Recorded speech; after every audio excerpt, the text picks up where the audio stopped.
এখন এইখানে ভাই জাকির নায়েকের প্রথম উত্থান যখন পাগলের মতো দেখতে গিয়েছিলাম, ছুঁয়ে দেখতে গিয়েছিলাম, জড়িয়ে ধরতে গিয়েছিলাম, এই মানুষটা সত্যি 12 বছর 14 বছর পর্যন্ত আল্লাহ তাআলা তাকে পথে রেখেছিলেন।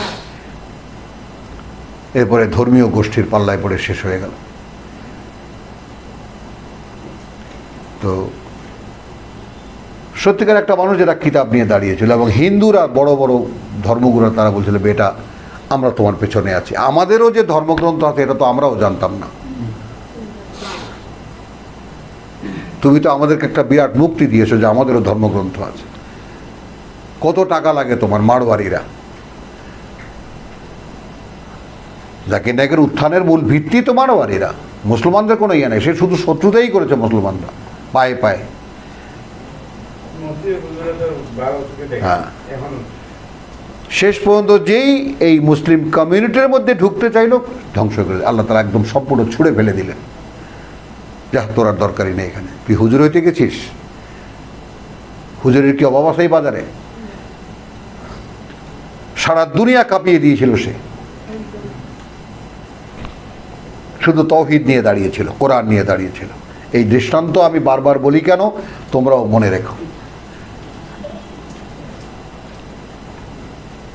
আমি বলেছিলাম যে ভাই I want to touch you, দেখো দেখো ভাই তুম জैसा इंसान हो, ছুকে দেখো।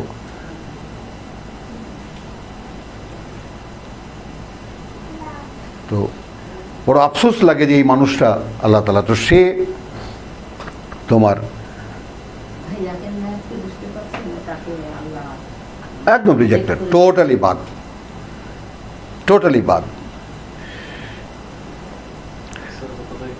হ্যাঁ হ্যাঁ, বাদ। এখন তো ইয়াকুলু আল্লাযীনা ইসতাদঈফু লিল্লাযীনা ইসতাকবারু লাউলা আনতুম লাকুন্না মুমিনিন।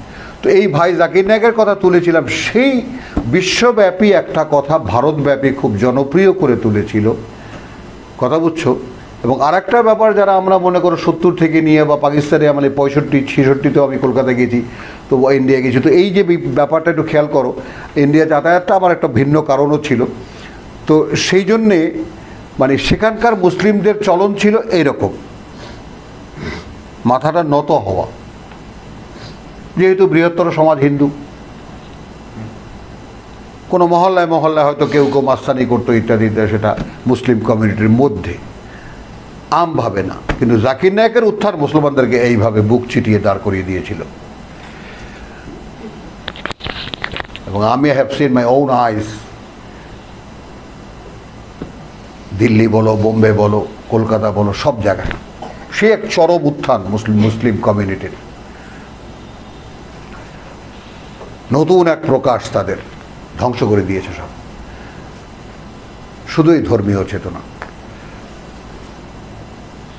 এবং এই লোক যে শুরু করেছিল যে চিরকালই ধর্মগুরুরা, বলো,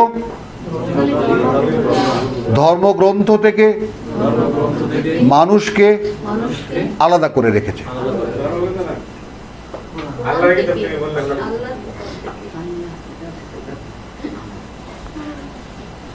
যেহেতু সে তো ছিল কম্পারেটিভ রিলিজিয়ান স্টাডি, তাই না, ওটাই আমি বললাম।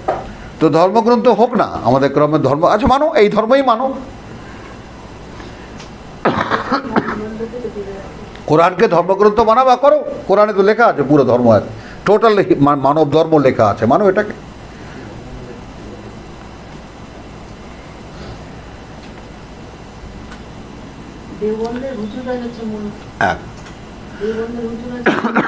বোঝো নাই তালাকের ব্যাপারটা, তালাকের ব্যাপারটা যে মোদী সরকার, এটা তো তোমরা লক্ষ্য করো না, মোদী যে শেষ পর্যন্ত 3 তালাক প্রথা বাতিলই করলো রাষ্ট্রীয়ভাবে, বলটা কোথায় তার? বলটা জাকির নায়েক ভান্ডা ফুড়ে দিয়েছে যে এই 3 তালাক এটা কোনো ব্যাপারই না, এটা কোনো আসলে কোনো একটা মিথ্যা কথা একটা। এবং 12 থেকে 14 বছর দেওবন্দালারা মুখে খিল লাগাইছিল, কোনো উত্তর নেই তাদের কাছে। এবং এটা সমস্ত ইন্ডিয়ার সমাজ, একদম উচ্চতর সমাজ, যারা আইন প্রণেতা, তারা জেনে গেছে, তারা বুঝে গেছে যেটা ভুয়া জিনিসের উপরে এই জিনিসটা একদম কঠিনভাবে দাঁড়িয়ে গেছে, বাদ দিয়ে দিয়েছে।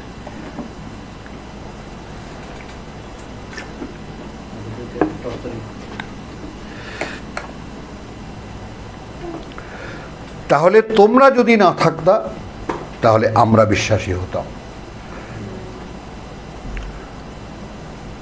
এবং এইটা এতটাই জীবন্ত একটা কথা যে আসলে খুব সাধারণ মানুষ যারা অনেকগুলো ধর্মকর্ম নিয়ে চিন্তা ভাবনা করে না, তাদের কাছে তুমি কোরআন নিয়ে গেলে তারা এত সহজে ব্যাপারটাকে নেয়, কল্পনাই করা যায় না। কোরআন নিতে পারে না যারা নিজেরা বুদ্ধিমান বলে দাবি করে তারা। আর কোরআন কাদের জন্য? যারা উম্মি। উম্মি মানে মূর্খ না, উম্মি মানে অক্ষর জ্ঞানহীন, কিতাবের জ্ঞান নেই যারা কিতাব জানে না। তো যারা ধর্ম জানে তারা কোরআন নেবে না, নেবেই না তারা।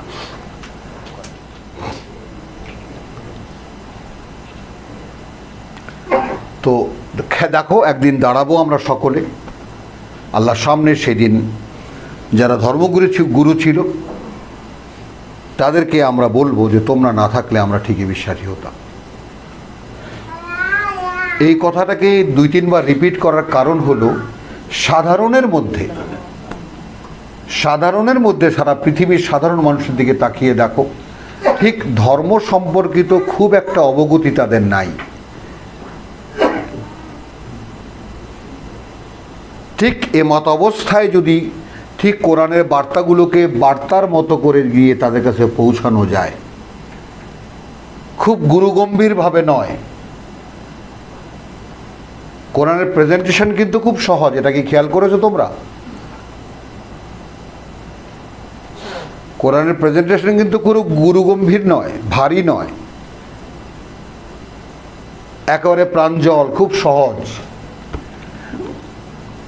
সেইভাবে যদি পৌঁছানো যায়, আর সে দায়িত্ব আপনাদের উপরেও আসে যে কোরআন তো হাতের কাছে পেয়েছিল, তারপর কি করেছে? কালা আল্লাযীনা ইসতাকবারু, তখন বলবে যারা বড় হয়েছিল, লিল্লাযীনা ইসতুদঈফু, তাদেরকে যাদেরকে দাবিয়ে রাখতো, আনাহনু সাদাদনাকুম আনিল হুদা, আমরা তোমাদেরকে পরিচালনা থেকে ফিরে রেখেছিলাম। বাদ ইয জাআকুম, তারপরেও যখন এসেছিল তোমাদের কাছে, খেয়াল করবা কিন্তু। তাহলে এখন এখানে যে সূক্ষ্ম ফাঁকটা বের হয়, সেই ফাঁকটা একটু দেখো। এই মিয়া, তোমার সামনে কোরআন আসার পরেও কি আমি বলেছিলাম যে ওইটা মানো না, আমাকে মানো?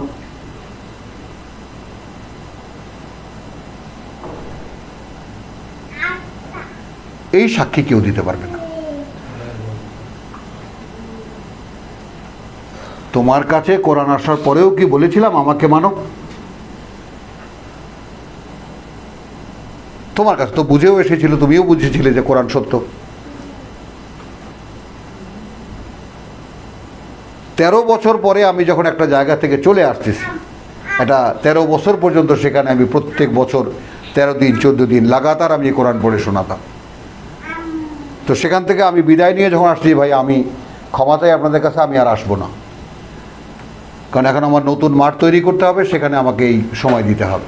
আপনাদেরকে আমি দিয়েছি, আল্লাহ রসুল যতদিন মক্কায় ছিলেন ওই একটা পিরিয়ড আমি ধরে নিয়েছিলাম, সেই 13 বছর আমি পূর্ণ করেছি। এখানে আমার জন্মভূমি, তাদের উপরে আমার দাবি আছে এবং আমারও তাদের উপরে কর্তব্য আছে, আমি করেছি।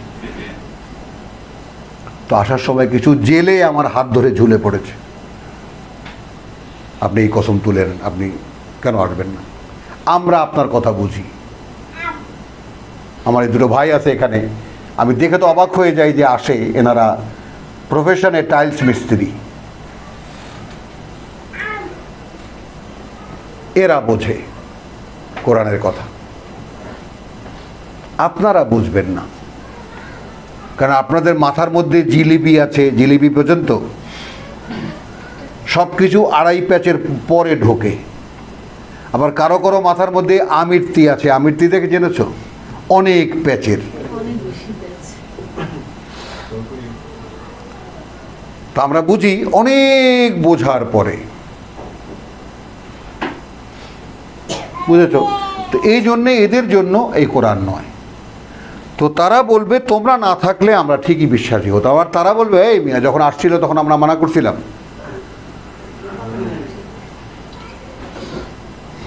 এখন ফাঁকে কর্তব্য কোথায় গিয়ে দাঁড়ায় আমাদের উপরে?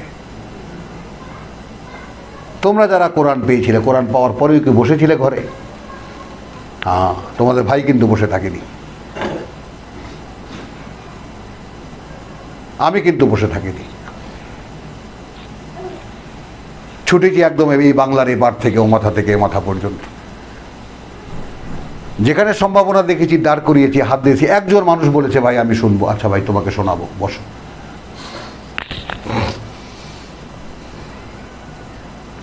তো আমি দেখালাম কি, গত সূরায় আমাদের গত সপ্তাহে ইয়া আইয়ুহান নাস ইন্নাকা কাদিহুন, তোমার জীবনটা রক্ষার জন্যই তো কঠিন শ্রম তোমাকে করতে হয় না? একটা শ্রম দাও না তোমার প্রতিপালকের দিকে। কে ইঞ্জিনিয়ার? মানে এখানে really specified for the creator. আমার দিনের এই সময়টুকু শুধু আল্লাহর জন্য। কি ডাক্তার, পারা যাবে?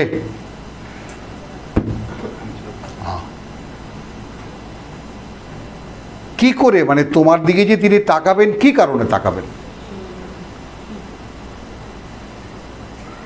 বলো? হ্যাঁ বলো। হ্যাঁ হ্যাঁ,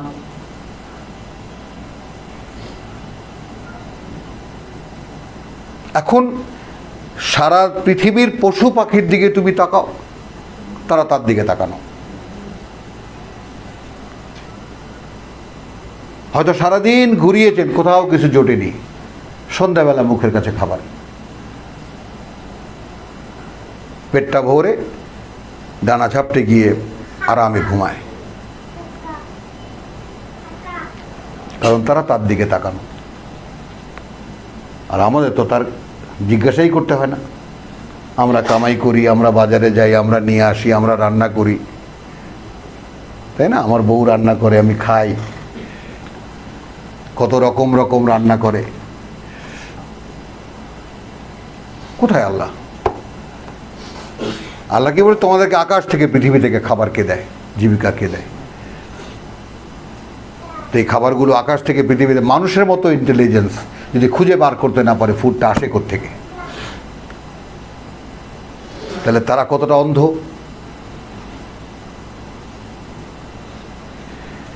ওয়াকালা আল্লাযীনা ইসতুদঈফু লিল্লাযীনা ইসতাকবারু 33 আয়াত। এবং বলবে যারা, সেই দাবিয়ে রাখা মানুষগুলো, তাদেরকে যারা বড় হয়েছিল, বাল মাকরুল লাইলি ওয়ান নাহার। এটা একটু খেয়াল করো, ওখানে কিন্তু সওয়াল জবাব হয়ে গেছে।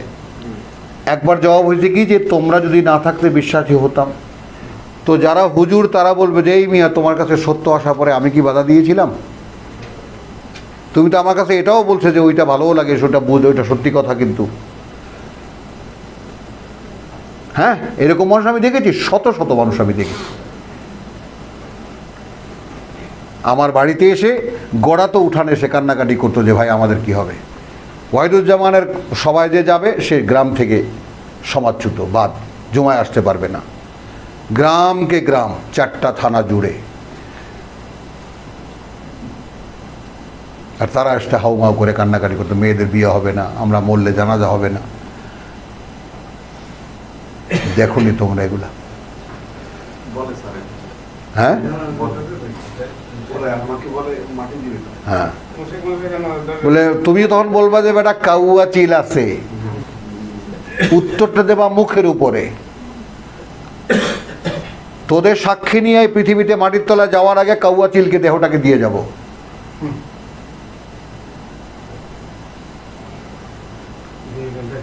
এবং আল্লাহ যেন আমাকে এইখান থেকে হেফাজত করে, তোদের মতো মানুষেরা সাক্ষী দিচ্ছে যে আমি গড়ে যাচ্ছি। বুঝে নাই?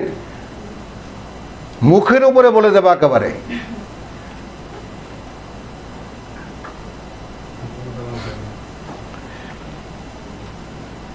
তো জানাজা তো সালাত, এটা তো জানো, এটা তো কোরআন কি বলেছে, লা তুসাল্লি আলাইহিম। রসুল কি বলেছেন?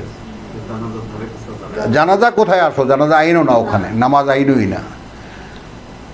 তুমি ওদের সাথে যুক্ত করে কোনো আয়াতকে রিপিট করো না, প্রমোট করো না আমার কাছে। প্যাচটা বোঝো?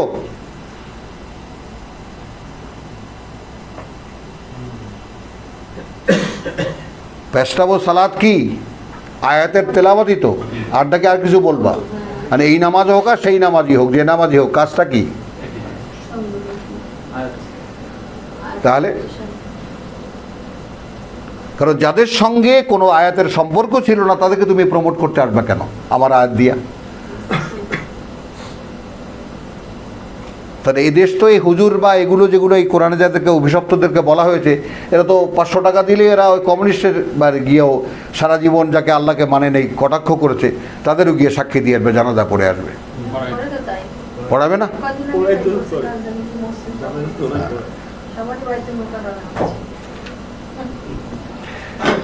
ওয়াকালা আল্লাযীনা ইসতাদঈফু লিল্লাযীনা ইসতাকবারু বাল মাকরুল লাইলি ওয়ান নাহার, এটা একটু খেয়াল করো। কিন্তু দিন রাত তোমাদের চক্রান্ত ছিল ফুসলাতে আমাদেরকে। কি সেটা? এই ওয়াজ নসিহত যেটা হচ্ছে, আবার পীরদের যে সমস্ত চেলা থাকে, তা'মুরুনা, যখন তোমরা আমাদেরকে উদ্দীপ্ত করতে, উৎসাহিত করতে, আন নাকফুরা বিল্লাহ, খেয়াল করবা কিন্তু আল্লাহকে অস্বীকার করার কথাটা এইভাবে প্রথমেই আসে, আল্লাহকে অগ্রাহ্য করার কথাটা আসে, তাই না? ওয়া নাজআলা লাহু আনদাদান, এখানে কথার ফাঁকে কথা কি থাকে যায়, এক আল্লাহ তো আসলে ব্যাপারটা এইভাবে মানলে হবে না, তার সমকক্ষ আরও আছে। হ্যাঁ হ্যাঁ, বুঝছো জিনিসটা? সুন্দর, আমি খেয়াল করিনি তোমার দিকে তাকাতে। এই ব্যাপারটা বোঝো যদি রাব্বানি বুঝতে পারো। তা'মুরুনা আন নাকফুরা বিল্লাহ, তাই না? আমরা আল্লাহর একত্বকে অস্বীকার করবো। ওয়া নাজআল লাহু আনদাদান বিল্লাহ, দেখো আন নাকফুরা বে আল্লাহ, একাই নন আল্লাহ। কথা বুঝছো? ওয়া নাজআল লাহু আনদাদান, হ্যাঁ তার সঙ্গে কিছু জুড়ে নাও, ঠিক আছে। হ্যাঁ দেখো, তুমি হয়তো আমাকে এরকম দেখবা না, বা আমার যে বাবা ছিলেন আর আমার যে দাদা ছিলেন তার সাথে সরাসরি একেবারে কামরাঙ্গীর চরে দেখা হয়েছে আল্লাহর সাথে। বলে তাই নাকি? ওই যে দেওয়ানবাগের, হ্যাঁ ও তো দেখা করতো আমার সাথে, কামরাঙ্গীর চরে গিয়ে দেখা হয় আল্লাহর সাথে ওর।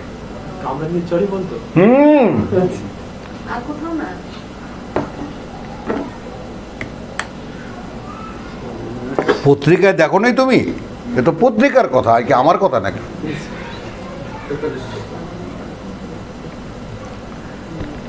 সেখান থেকে কথাবার্তা বলে আসছে, তো এরপরে যা বলার মুরিদদেরকে বলে।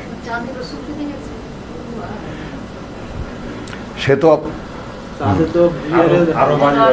চলো, আর নাই দেখো, হ্যাঁ আরো বাজে বাজে আছে, আরো বড় ডায়লগ আছে। ও আসারুন নাদামাতা লাম্মা রাআউল আযাব, তখন তারা আসলে যখন শাস্তি দেখতে পাবে তার সামনে, যে আসলে যাই বলি না কেন, যত নাটকই করি না কেন, শাস্তি তো সামনে, ওই যে নরক, তখন কি হবে? আর নাদা, তখন নিজেদের অনুশোচনা থাকবে তখন। ওয়া জাআলনা আল আগলালা ফি আনাকিন, এবং আমরা গলায় গলায় পরিয়ে দেবো ডান্ডা বেড়ি, তাই না? আল্লাযীনা কাফারু, যারা আমাদেরকে অস্বীকার করেছিল। হাল ইউজজাউনা, হ্যাঁ পুরস্কার পেতে পারবে কি? ইল্লা মা কানু ইয়ামালুন, তার বিনিময় ছাড়া যা তারা করত। ওয়া মা আরসালনা ফি কারিয়াতিন মিন নাযীরিন, এবং পাঠাইনি আমরা কোনো জনপদে কোনো সাবধানকারী, ইল্লা, যার ক্ষেত্রে হয়নি এটা, কালা মুতরাফুহা, বলেছে সেখানকার সম্পদশালীরা। মুতরাফ, ইন্না বিমা উরসিলতুম বিহি কাফিরুন, একটু আলাদা আলাদা করে বলো। এই যে আমরা, আসলে আমরা কার্যত আমরা বেমা, সেইটা যা, বে মাকে দুই ভাগ করো, সেইটা যা, উরসিলতুম পাঠানো হয়েছ তোমরা, বিহি কাফিরুন ওইটাকে বিশ্বাস করি না, ওইটাকে প্রত্যাখ্যান করি, ওইটাকে বিশ্বাস করি না। তাহলে কি দাঁড়ালো? এবং এই ব্যাপারটা খালি মোতরাফরা না, আমি আমার এখানে বহু ভক্তি নিয়ে, শ্রদ্ধা নিয়ে, সম্মান নিয়ে একেবারে আমাকে জড়িয়ে টড়িয়ে ধরে হাউমাউ করা মানুষ এখান থেকে চলে যেতে দেখেছি।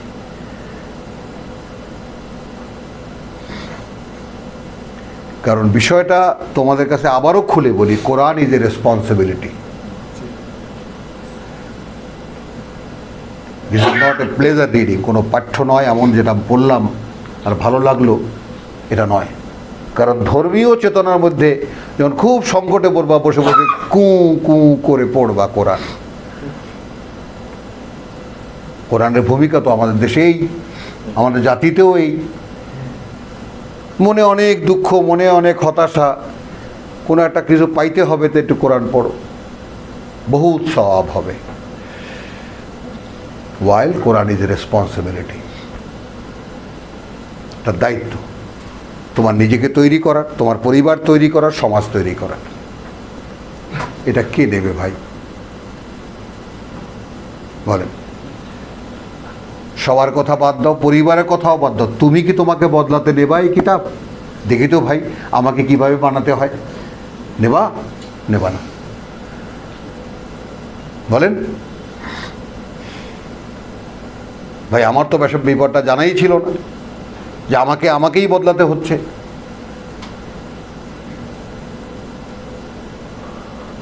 তো আমি যেমন একদম পাগলের মতো দুয়ারে দুয়ারে ঘুরেছি, তাক খেয়েছি, ভাই কে কোরআন জানে, ভাই কে কোরআন বলতে পারে ভাই? না, ও সেই জীবন আমার দেখলে বুঝতে পারতাম। কারণ কি, এটা তোমরা বুঝে নাও। কারণ আমি কোনো তাফসীর পড়ে তৃপ্ত হইনি, এবং এইটা একান্তে আমার মাই সেলফ ভিতর থেকেই আমার এসেছে যে টু রিজেক্ট দেম, যে এর মধ্যে কোরআন নেই, এর মধ্যে ওনার কথা আছে, একদম শনাক্ত করতে পেরেছি। এটা কোরআন উনি কিভাবে বুঝেছেন। আর কোরআন যদি হয় প্রত্যেকের পার্সোনাল রিডার, তাহলে কি হয়? যে সর্বজনীন পাঠ তো নয়। খেয়াল করো,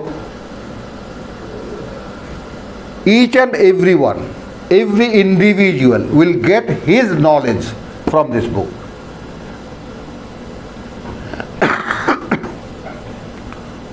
বইটার, এই কিতাবটার মৌলিকত্ব বুঝে নাও। এ তোমার আমার দুজনারও একত্রে শিক্ষা নয়, বরং এটা তোমারও শিক্ষা, আমারও শিক্ষা। কিন্তু তোমার শিক্ষা তোমার মতো, আমার শিক্ষা আমার মতো। দিস ইজ কোরআন। কাজে কোনো মুফাসসিরের তাফসীর পড়ে কোরআন বোঝা যাবে না, এবং এটা আমার বাবা পরিষ্কার লিখে গেছেন একেবারে। হ্যাঁ, যে সাধারণ মানুষ এটা পড়ে কি বুঝবে?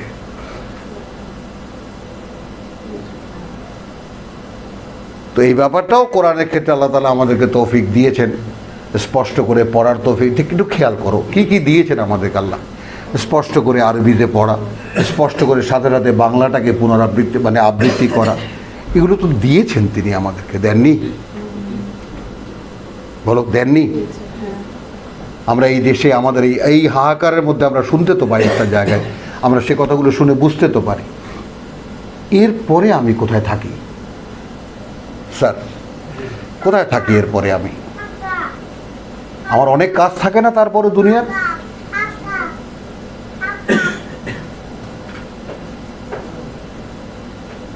থাকে না দুনিয়াতে অনেক কাজ? না, অনেক কাজ। যেখানে আমার মহাজীবন হারিয়ে যাচ্ছে, যেখানে আমার অনন্তকালের জীবন ইন এ ডেঞ্জার পয়েন্ট, সেখানে লাল দাগ, লাল মানে তোমার ইয়াটা এরকম আসা যাওয়া করছে, নিশ্চিন্তে আছি আমি।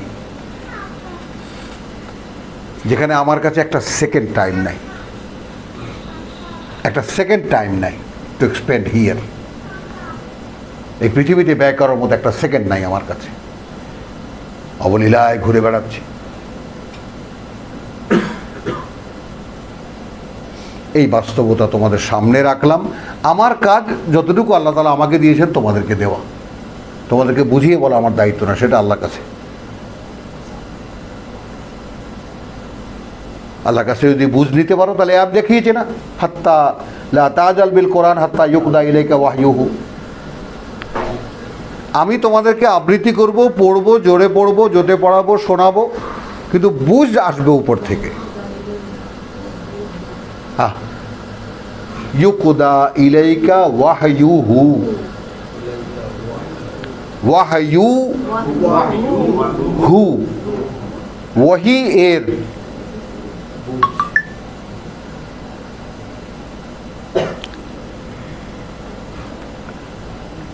তো ওয়ামা আরসালনা ফি কারিয়াতিন মিন নাযিরিন ইল্লা ক্বালা মুতরাফুহা ইন্না বিমা উরসিলতুম বিহি কাফিরুন ওয়া ক্বালু।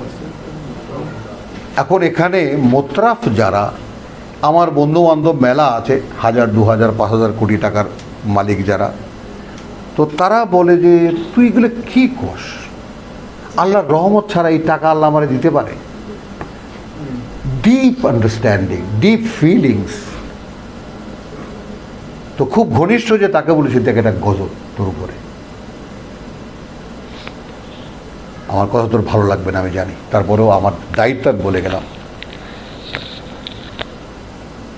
কারণ এই পৃথিবীর ডান্ডা বেড়ি দিয়ে যাদেরকে আল্লাহ তাআলা আটকে দেন, তাদের উপরে আসলে অভিশাপ দেন। তোর কাছে অনন্ত জীবনের কোনো মূল্য নাই, তুই এই দৃষ্টিতেই দেখবি, এখানে যেহেতু পাচ্ছি ওখানেও পাবো। নো নো, এমনভাবে এইগুলো দিয়ে বন্দি করে দেন, এমনভাবে যেন ঠিক যখন প্রাণটা যায় তখন যায় এই অবস্থায় যে অকৃতজ্ঞ সে।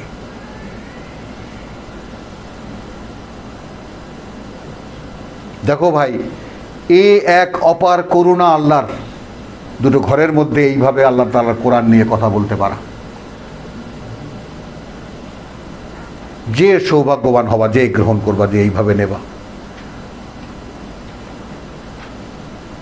আল্লাহ দিয়েছেন, আল্লাহর দান খুলে দেওয়া একেবারে। এখন গ্রহীতার উপরে নির্ভর করে কিভাবে তিনি নেবেন।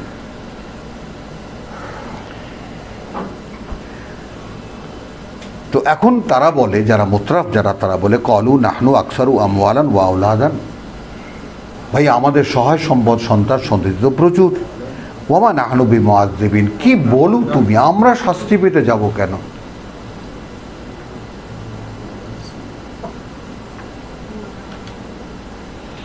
তুই বল, তুই বল, আল্লাহ খুশি না হলে এত টাকা আমাকে দেয়? হ্যাঁ দোষ, দোষ না, আমার উপরে খুশি না, এই জন্য আমাকে 1 পয়সাও দেয়নি। হ্যাঁ, আর তোরে সব দিয়ে দিছে, তাই না? যেখানে তুই একসময় আমার কর্মচারীর যোগ্য ছিলি না, থাকরও রাখতাম না তোরে।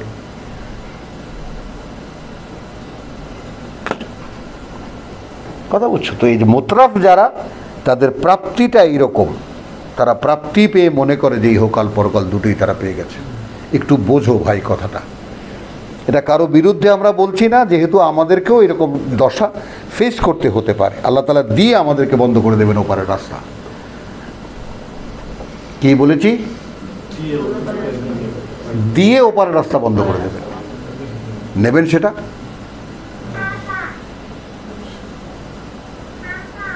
নেবা না?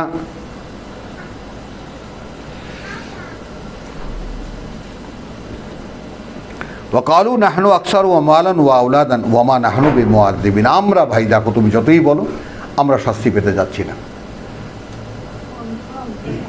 একদম।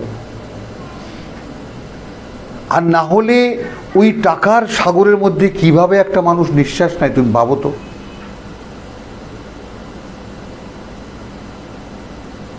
বলো। হ্যাঁ,